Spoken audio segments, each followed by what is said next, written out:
सदाबहार सच्ची कहानियों पर आप सभी का स्वागत है।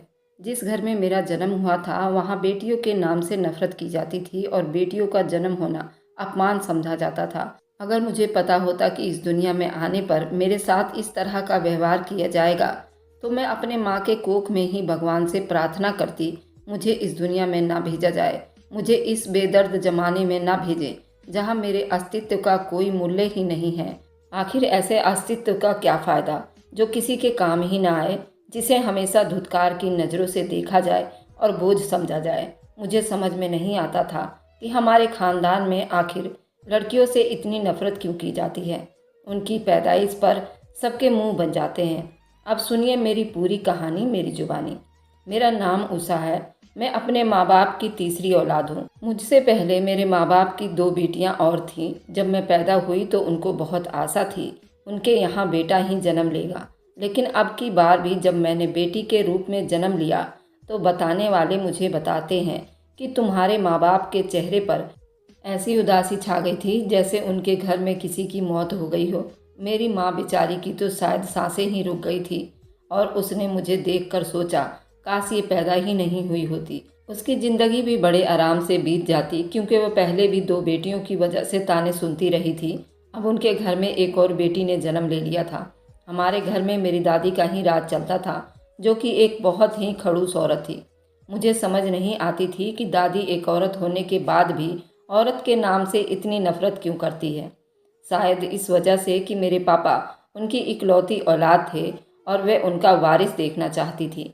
ये भी हमारे ज़माने के एक कितनी गलत सोच है कि सिर्फ बेटे ही नस्ल को आगे बढ़ा सकते हैं और सिर्फ बेटे ही वारिस हो सकते हैं। मेरी दादी की और मेरे पापा की भी यही सोच थी कि बेटा ही पैदा होना चाहिए। उन्होंने तो मेरी माँ के पहले प्रेगनेंसी से ही बेटे की उम्मीद लगा रखी थी, लेकिन सब कुछ उल्टा हो गया था। जब दो बेटियां पैदा हुई तो उनके मूड बहुत ज़्यादा ही बिगड़ गए थे और अब मेरा जन्म हुआ तो फिर तो बस शायद मेरी माँ को डिवोर्स देने की कसर रह गई थी।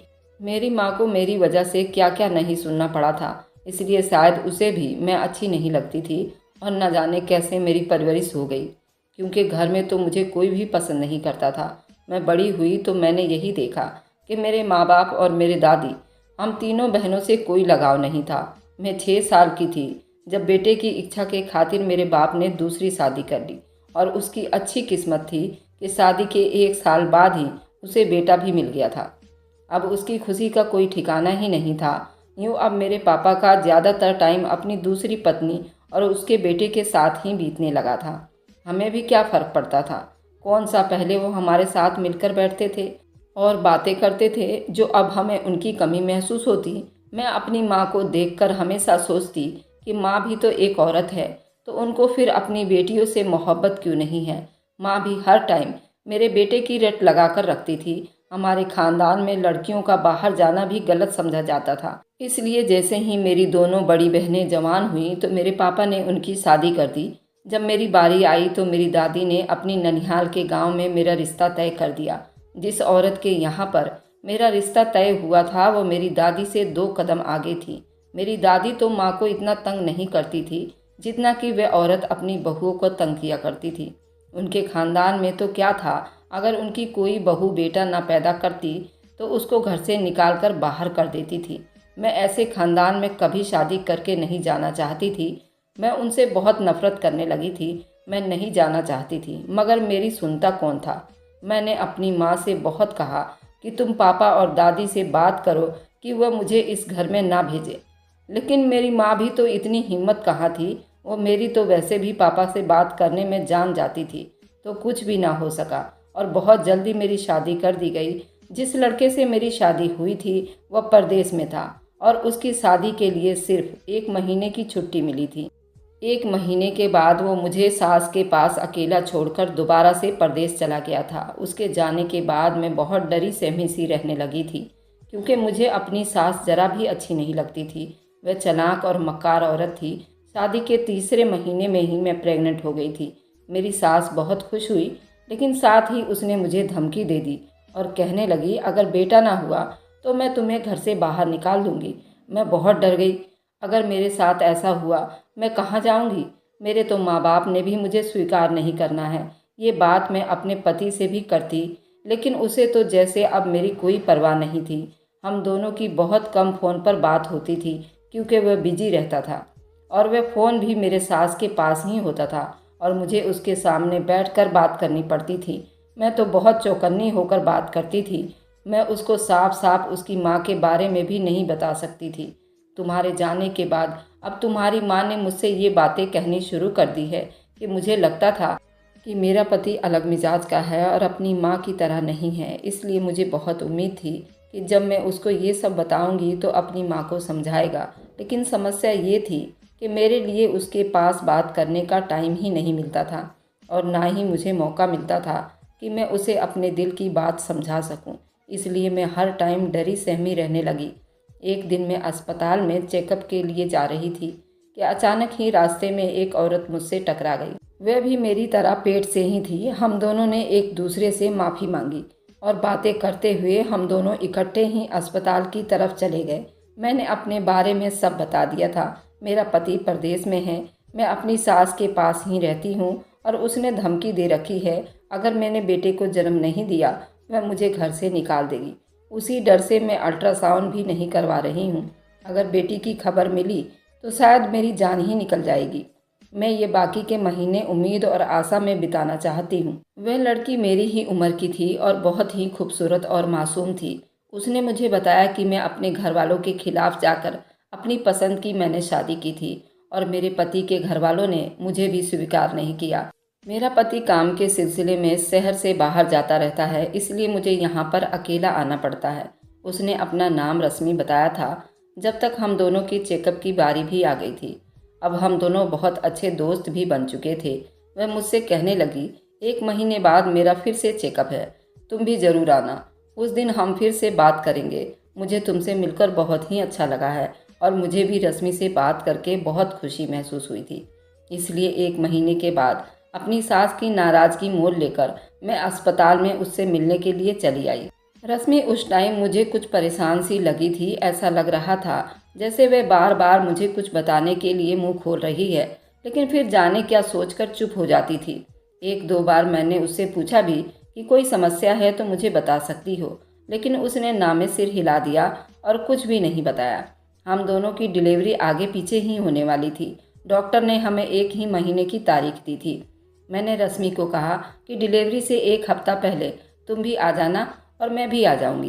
हम दोनों फिर से मिलेंगे। बाद में न जाने मौका मिले या ना मिले। मेरे पास तो मोबाइल भी नहीं था, नहीं तो मैं उसे अपना नंबर दे देती। जब बताए हुए डिलीवरी डेट पर अस्पताल गई तो मुझे कहीं भी रश्मि नज़र नहीं आई। उस दिन मैंने उसका काफ़ी इंतज़ार किया था, लेकिन वह नहीं आई तो मैं मायूस होकर घर वापस आ गई थी। जब मैं डिलीवरी का दिन करीब पहुंचा तो मैं अंदर से बहुत डरी हुई थी और बार बार भगवान से प्रार्थना कर रही थी कि मुझे बेटा दे दे। अस्पताल के बेड पर भी मेरी सास ने मुझे सिर्फ यही कहा था, अगर तूने बेटा ना किया तो तुझे घर वापस आने की कोई ज़रूरत नहीं है। अपने माँ बाप के साथ वहीं उनके घर वापस चली जाना। मैंने उनसे बहुत कहा कि मेरी एक बार तो अपने पति से बात करवा दीजिए। मैं उसे कॉल करके बता देना चाहती थी, लेकिन मेरी सास ने बहाना बना दिया कि उसका फ़ोन बंद जा रहा है, इसलिए मैं तुम्हारी बात नहीं करवा सकती। मैं ऑपरेशन थिएटर में गई। जब मुझे होश आया तो डॉक्टर ने मेरी उम्मीद से बिल्कुल उल्टा एक बच्ची लाकर मेरी गोद में रख दी और कहने लगी, बेटी हुई है। जितनी प्रार्थनाएं मैंने की थी, मुझे तो लगा था कि वह प्रार्थनाएं मेरी भगवान सुन लेगा और मेरे घर बेटा ही पैदा होगा। लेकिन अपनी बेटी को देखकर मैं बहुत बुरी तरह से रोने लगी। अपने बेघर होने का एहसास मेरे दिल को चीरने लगा। अब तो मेरी सास मुझे घर से बाहर निकाल देगी और न जाने मेरे अपने घर वाले मेरे साथ क्या व्यवहार करेंगे। मुझे अपनी माँ जैसी ज़िंदगी तो नहीं चाहिए थी। मेरी बेटी भी वैसे ही ज़िंदगी बिताएगी। मुझे रोता देखकर वे डॉक्टर बहुत हैरान हुई और कहने लगी, तुम क्यों रो रही हो? सब ठीक तो है ना? मैंने उससे सब कुछ बता दिया और कहने लगी, अगर तुम मेरी बात मानो तो मैं तुम्हारी किसी काम आ सकती हूँ। अभी 10 मिनट पहले ही एक औरत की मृत्यु हुई है।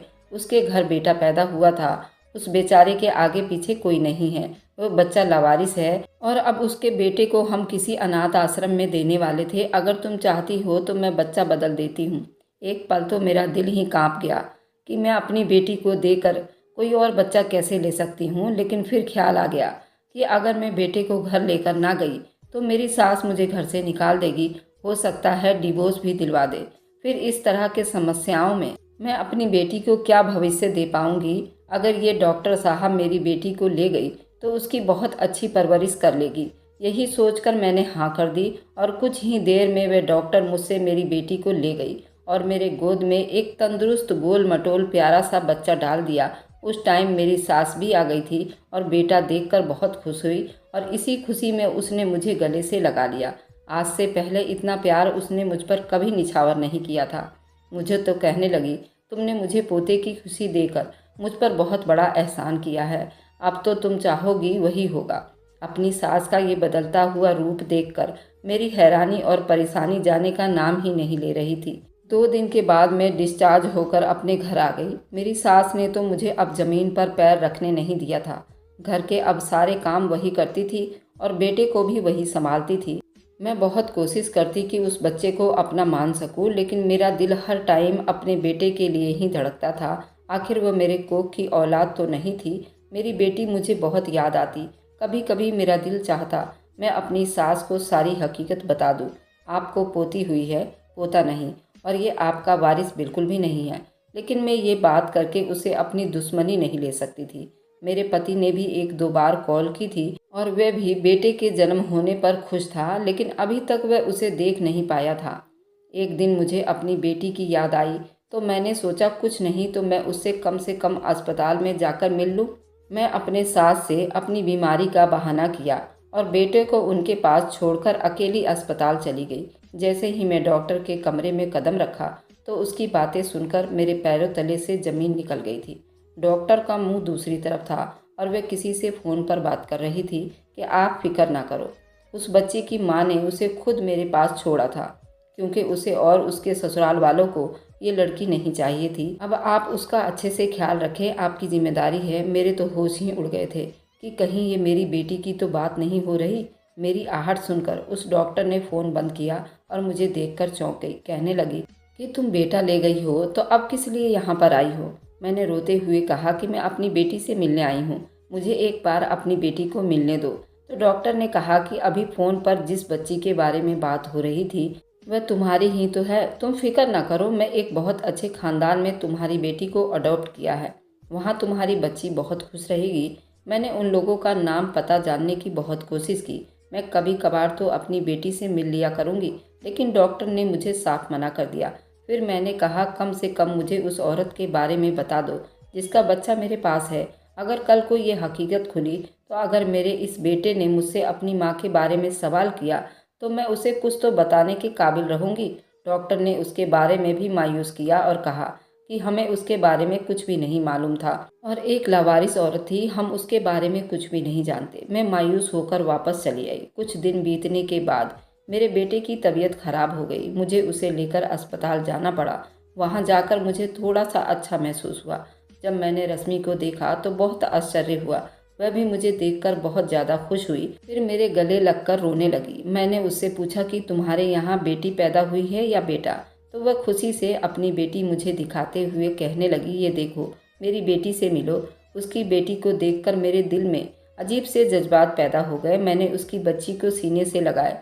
उसे देखकर मुझे अपनी बेटी की याद आ गई थी, जो न जाने उस टाइम कहाँ पर थी। कहने लगी, मेरे पति भी यहीं कहीं पर थे, मैंने तुम्हें उनसे मिलवानी थी, लेकिन उसका पति कहीं नज़र नहीं आया। तो वो मुझे अपने बारे में बताते हुए कहने लगी, तुम्हें याद है ना कि जब आखिरी बार हम दोनों मिले थे तो मैं बहुत परेशान थी। असल में मेरे पति का अता पता नहीं चल रहा था वह कहाँ पर हैं, क्योंकि उसका मुझसे कोई बातचीत भी नहीं हो रहा था।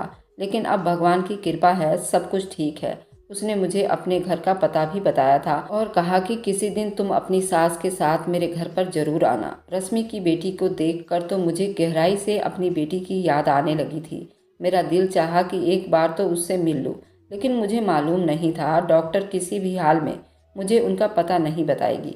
तो मैंने डॉक्टर की पर्सनल नर्स को कुछ पैसे दिए और उससे कहा कि मुझे उन लोगों का एड्रेस ढूंढ कर दो जिनको डॉक्टर ने मेरी बेटी को अडॉप्ट करवा दी है।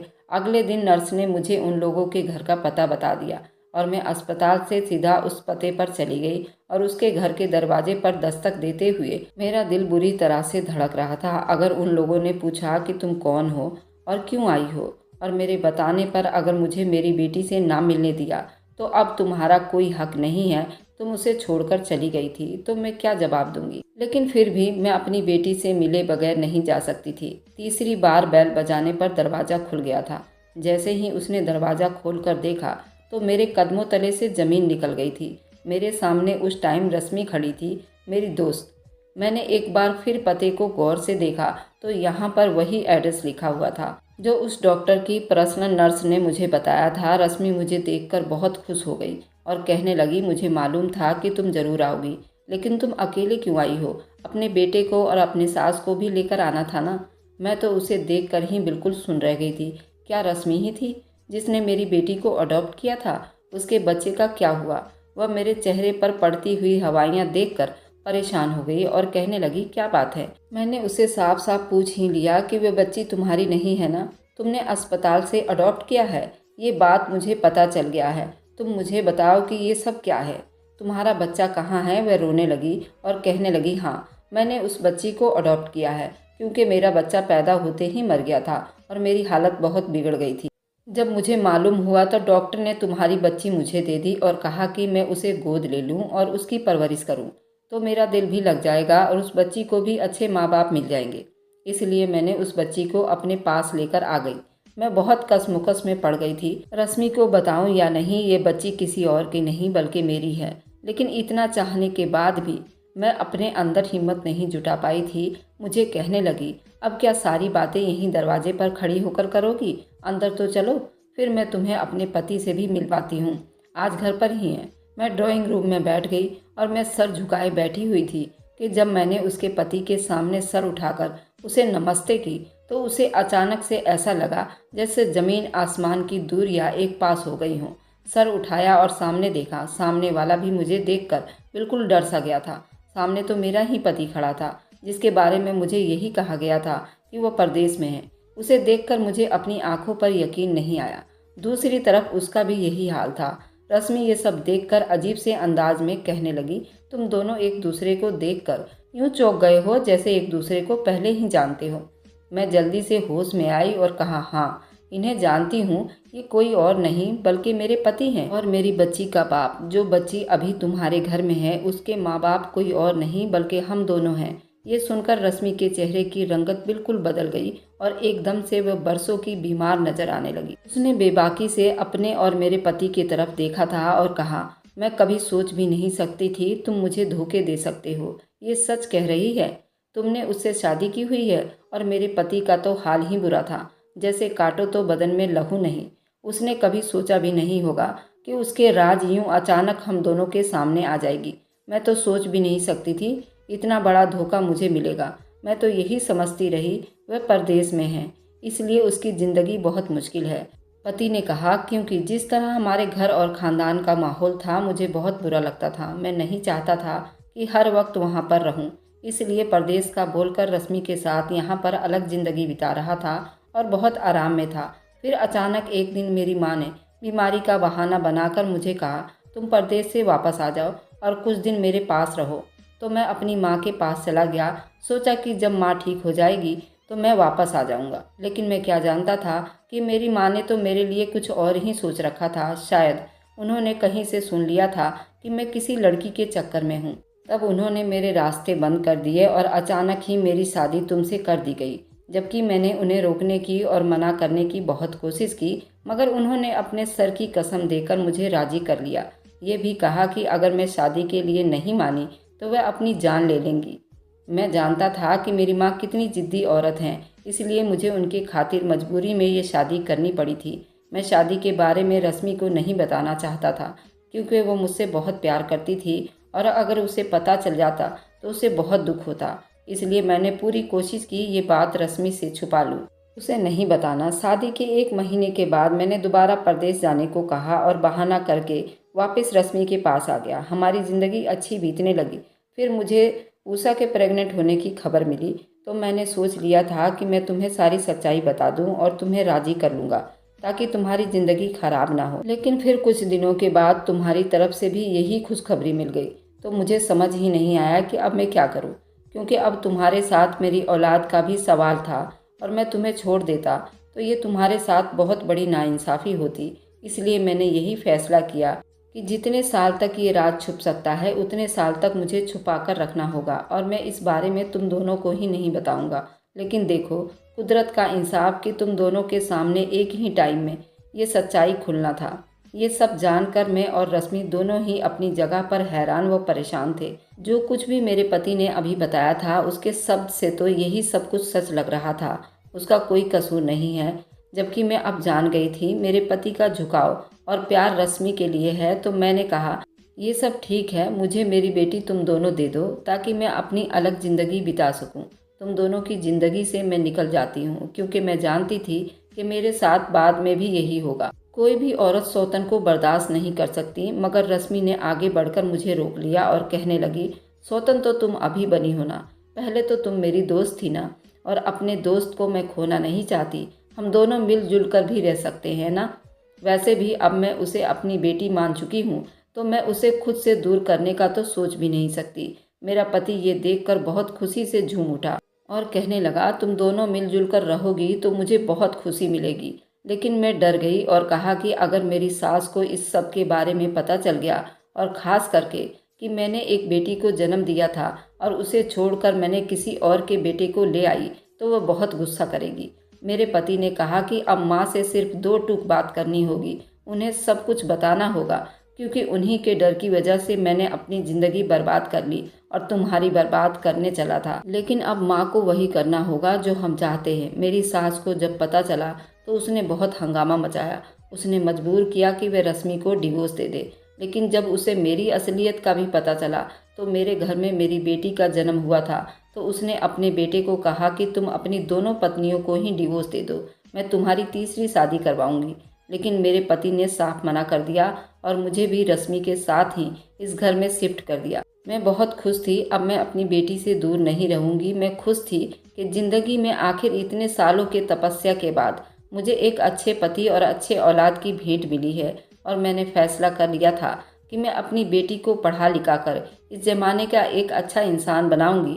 सब मेरी बेटी पर गुमान करेंगे, लेकिन मुझे अपने बेटे के लिए ज़रूर अफसोस था। अगर बड़े होकर उसने अपनी माँ के बारे में सवाल किया तो मैं क्या जवाब दूंगी। रश्मि ने उसको मेरी गोद से ले लिया और कहा, उसे हम यही बताएंगे कि उसकी माँ मैं हूँ। हम उसके जन्म को सवालिया निशान नहीं बनने देंगे और दोनों बच्चों को अच्छी परवरिश देंगे। मैंने सोचा कि मैं अपनी माँ की तरह नहीं बनूंगी, और मैं इस बात पर भगवान की बहुत कृपा करती थी। मुझे अपनी माँ की तरह पति नहीं मिला, बल्कि ऐसे पति मिला है जो अपनी बेटी को भगवान की लक्ष्मी समझता है। अगर आपको आज की कहानी पसंद आई है तो वीडियो को ज़रूर लाइक कीजिएगा और अपने दोस्तों के साथ शेयर भी कीजिएगा। और हाँ, अगर आपने अभी तक हमारे चैनल को सब्सक्राइब नहीं किया है तो ज़रूर सब्सक्राइब कर लीजिए। मिलते हैं हम अपनी कल की एक नई दिलचस्प कहानी के साथ। मुझ पर सदा अपना प्यार और स्नेह बनाए रखें। सभी को मेरा प्यार भरा नमस्कार दोस्तों।